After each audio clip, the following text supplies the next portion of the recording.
Okay, so in 5.5, skipping ahead to 5.5, talking about synthetic division, remainder, and factor theorems.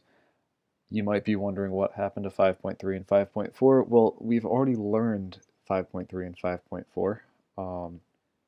5.3 talks about adding and subtracting polynomials, which we know how to do from Algebra 1. And 5.4 talks about multiplying polynomials, which we learned how to do in Algebra 1. So we're not going to waste our time with these. We're going to get right to the good stuff. I'm actually skipping a little bit in 5.5 as well. 5.5 talks about long division of polynomials, and for our class, it's enough not to worry about that. So we're actually not going to worry about the long division piece, but we are going to talk about something called synthetic division, which is a little bit quicker, a little bit easier than long division, which is why I'm focusing on this instead. So we've talked about adding, subtracting, and multiplying polynomials. What about division? Well, synthetic division is our way of dividing polynomials a little bit more quickly than longhand. It's a little bit more of a shortcut. And that shortcut comes with a catch, and that catch is we can only divide with synthetic division when we have what we call a linear polynomial. Something that looks like x minus some number. Right, so maybe like x minus 3, for example, or like x plus 1 for an example. I can only do this when I have a linear polynomial. If I have something like x squared plus 5, something like x cubed plus x minus 1, I cannot use synthetic division. So for this class, I won't give you anything like that, but you may cover it if you go on to take pre-calc next year.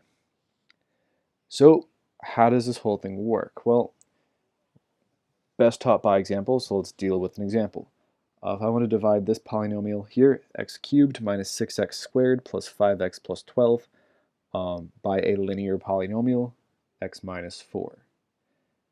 Here's how I'm going to set it up. I'm going to set it up with my little grid here, my kind of a box here, sort of. And along this top row of my box, I'm going to place the coefficients of my polynomial.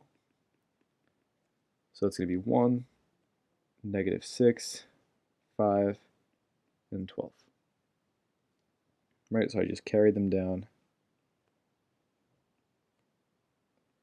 right from there, right from my polynomial. This space outside the box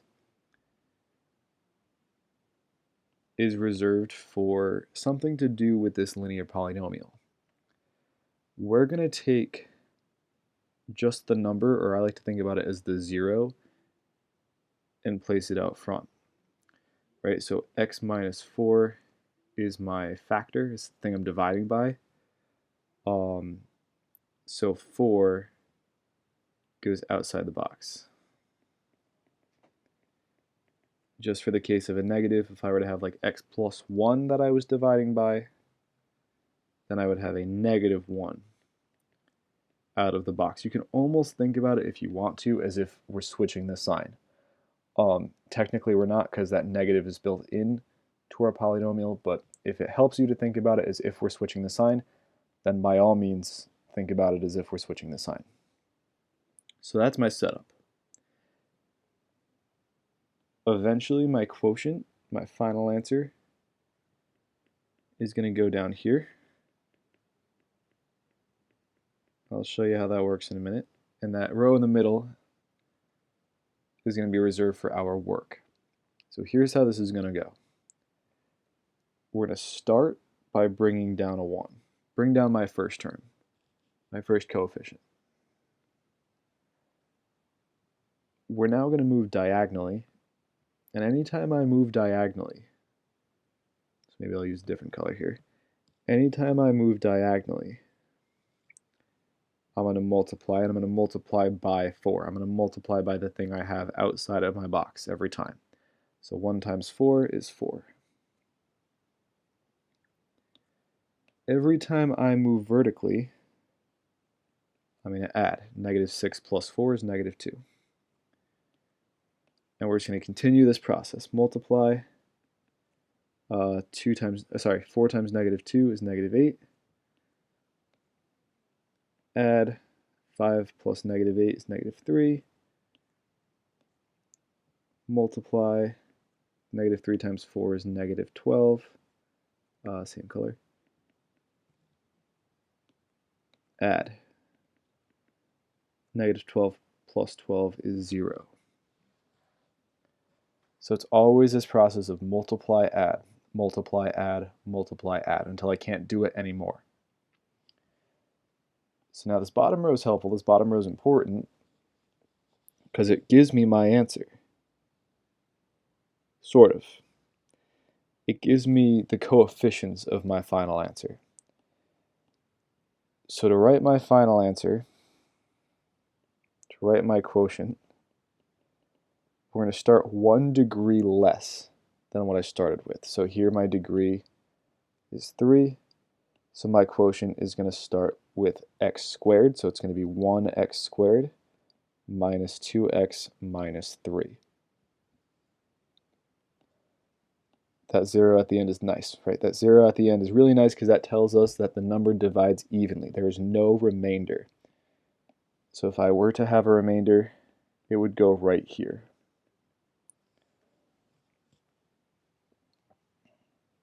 So just to kind of recap, it starts by bringing down the first number, and then we get locked in this cycle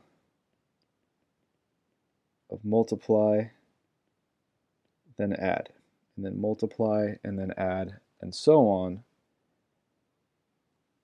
Once you can't do it anymore, you're done.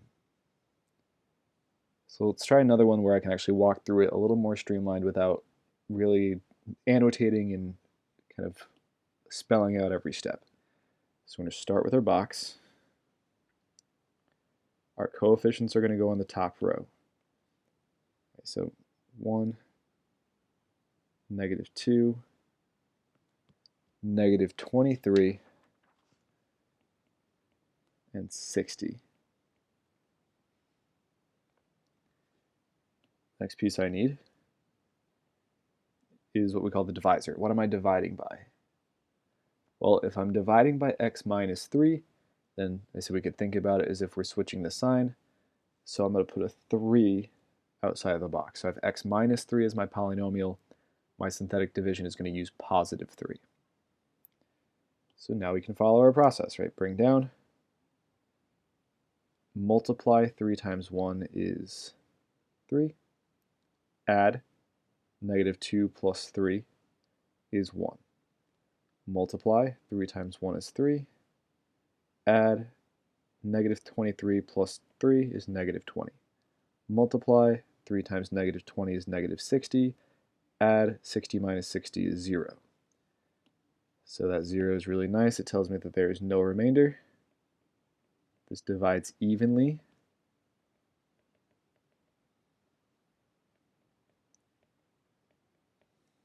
Which is great.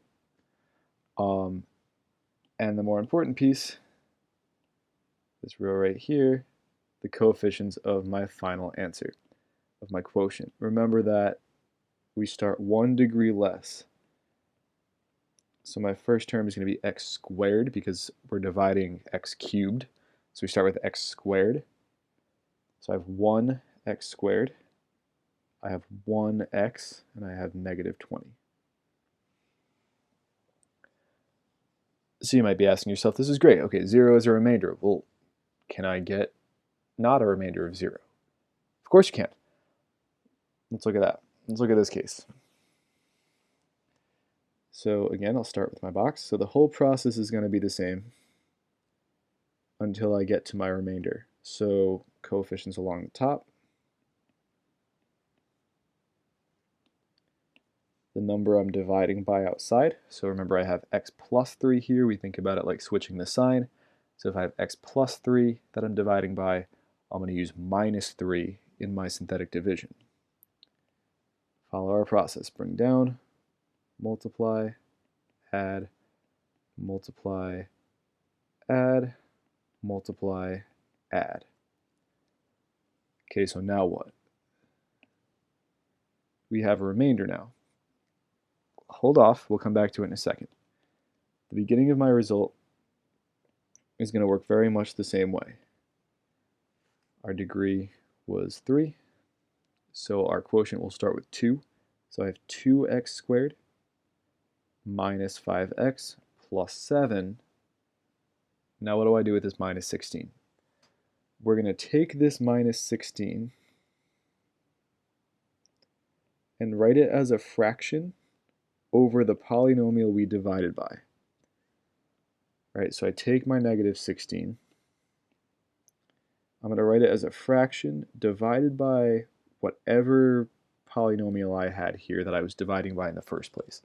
That's where I get my negative 16 over x plus 3 from. So this, of course, if you think back to when you learned how to divide in like 4th grade, maybe 3rd grade, this is your remainder. Right, I have some piece of the polynomial that I can't divide evenly by, and that's okay. Let's try this one more. Set up my box. I'm going to list my coefficients, but I need to be careful. So if you notice with this polynomial, right, I have x cubed plus 5x squared plus 2. There's no x term. So what do I do? Well, if it's not written, we can kind of assume that there's like a plus 0x, right? Because anything times 0 is 0, so it's kind of implied that it's there. It's just we don't need to write it because it's not helping us to have it there. But it is important to have it in synthetic division, so I need to make sure I write it when I do synthetic division. So my coefficients are 1, 5, 0, and 2. One of the most common mistakes I see is students forgetting any missing terms. So the first thing that I want to do with a problem is exactly what I did here. Scan the polynomial, see if there are any terms missing. I should be able to count back from the degree all the way down to 0 without a problem. And I couldn't here. If there are any terms missing, I need that 0 times x to the whatever's missing present when I do my division. So I need to see that there. That 0 is crucial. Some of the problems won't work out without it. Other than that, this is going to work just like normal. What am I dividing by? So I'm going to have a 5 out front, bring down, multiply, add, multiply, add, multiply, add, and we get a pretty large number for a remainder, but that's okay because it's just a remainder. And so my quotient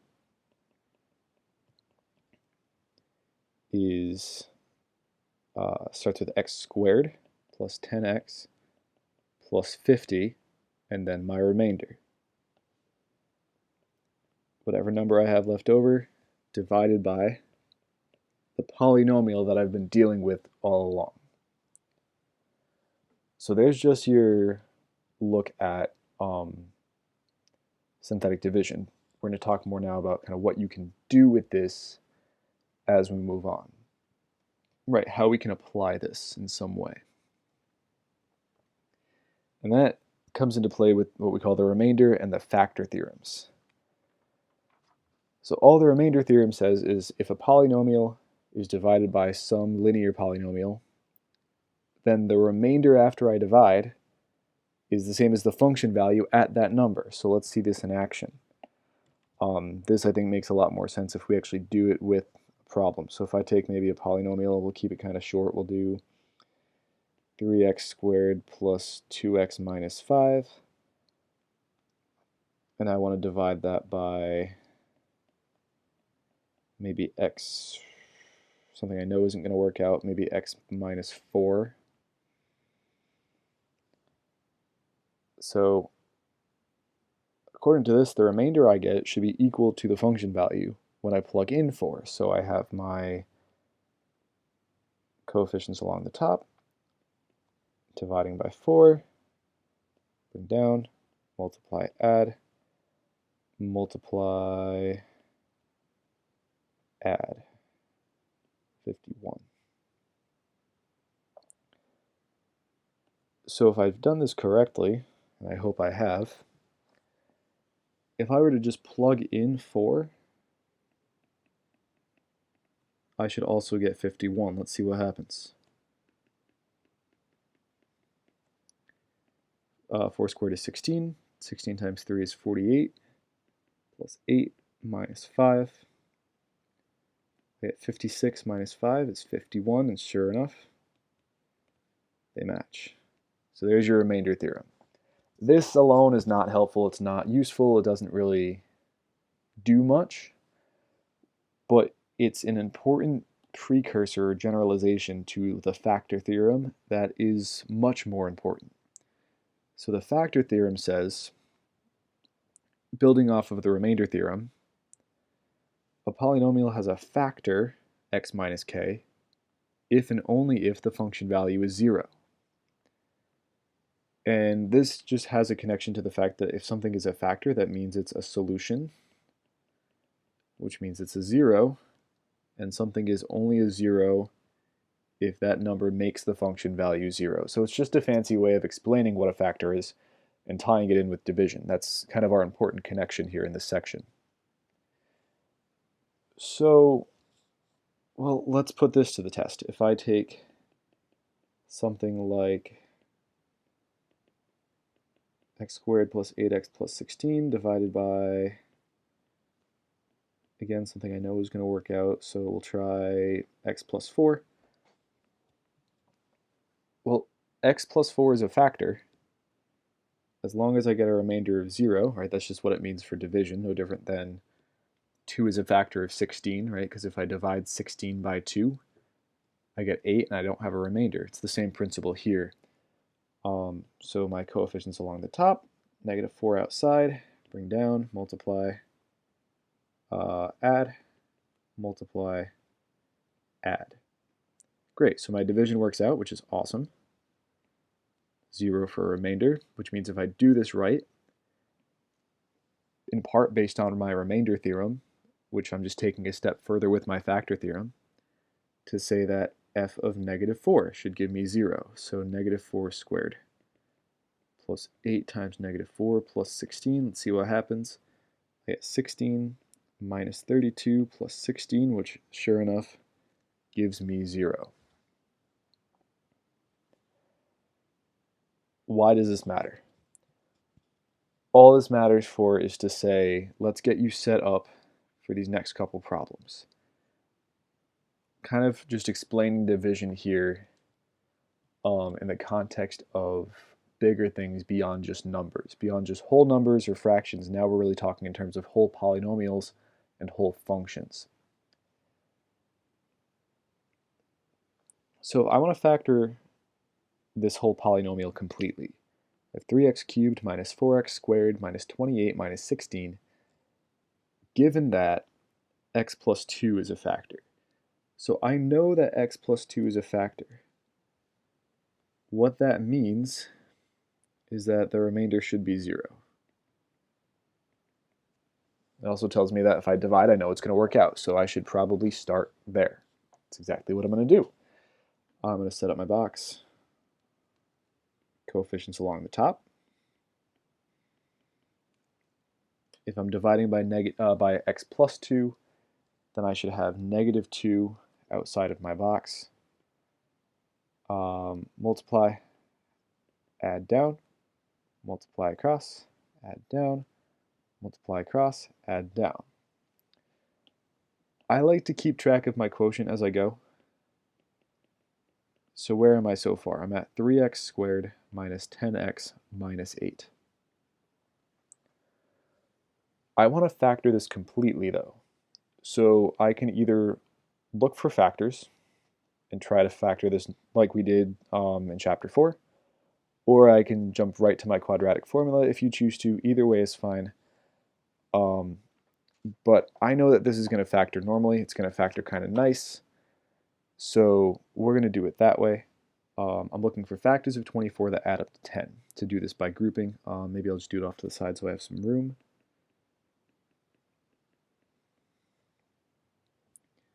I'm looking for factors of 24 that add up to negative 10. If I just go ahead and list a whole bunch of them out,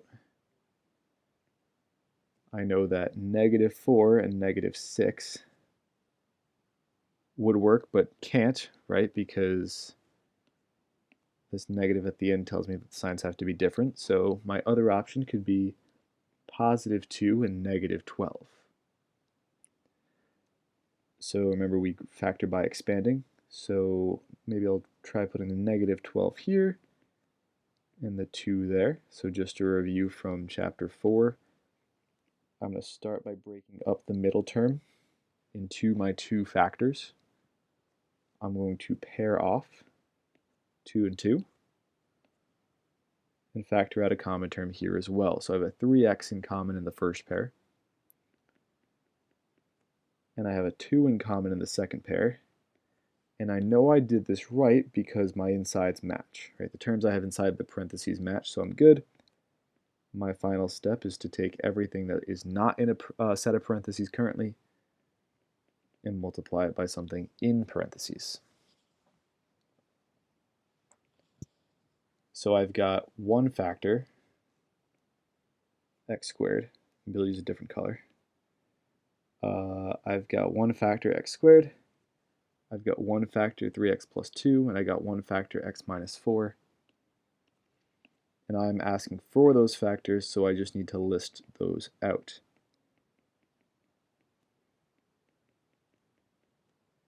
And then x plus 2. So I need to see all three factors.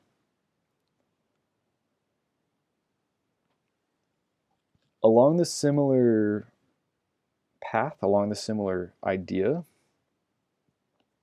is this idea of finding the other zeros.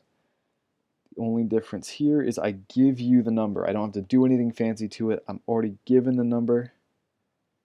So if I'm told that it's a 0, I don't need to change the sign. I'm going to keep it exactly the way it is. I'm just going to start by drawing my box and doing what I usually do. So you want to go ahead and try this piece on your own, the division piece on your own. You can pause the video now and try it yourself. I'm just going to keep going. So bring down, multiply, add, multiply, add, multiply, add. That 0 is great. It tells me there's no remainder. So my quotient is x squared plus 0x, so I don't need to write it, minus 9. But I want to find the zeros, which tells me I need to factor this and then solve them all. Right? I want to know, when does x squared minus 9 equal 0? In this case, because I only have x in one place, I can just add 9 to both sides and take the square root. I won't always be able to do that, but in this case I can. So my zeros then are negative 2, 3, and negative 3. All right, so everything I've done up until maybe this point here is the same. But because I'm asking for zeros, I'm asking for specific numbers, so I need to actually solve this equation. Solve whatever equation I get from my quotient when it's equal to 0. So the last problem we're going to try is exactly the same type of problem, just with different numbers. So if you want to pause the video and try it for yourself, be my guest. But for now, I'm going to walk you through this together. So find the other zeros of f of x equals x cubed plus 8x squared plus 5x minus 14, given that negative 2 is a 0. Well, I'm going to start, as I always do, start with division. My coefficients go along the top.